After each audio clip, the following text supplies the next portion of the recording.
It's strange, isn't it, when you think a couple of years back now, we had all these mainstream theatres basically saying, that they didn't want to book certain comedians, certain acts, that sort of stuff.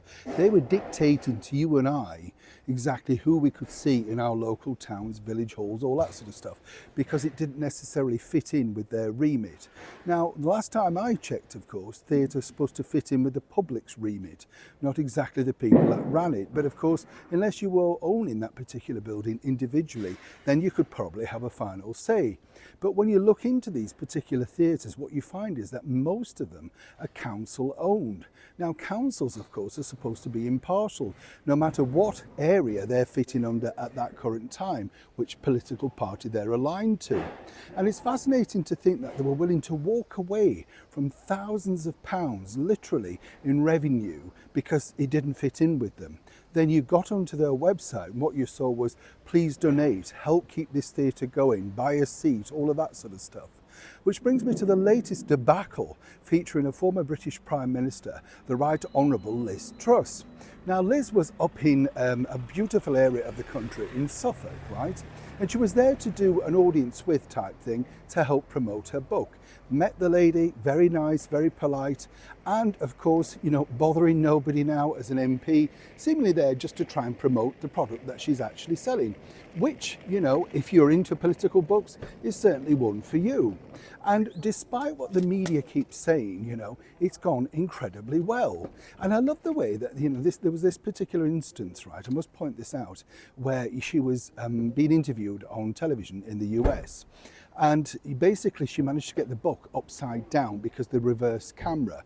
Let me tell you, that happened in my studio. I was there. That wasn't her fault at all. But it's fascinating to think that they picked on her as a woman. And the people writing this predominantly were women.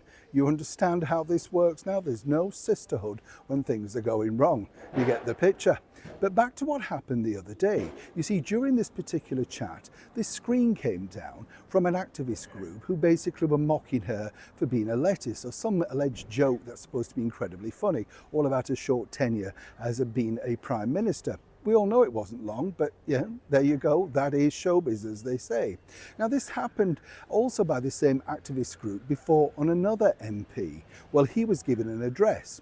Two things that spring to mind. Who on earth allowed these people to set this up? Because clearly money changed hands. You could not just walk into a theatre and start to set this up and automatically send it down.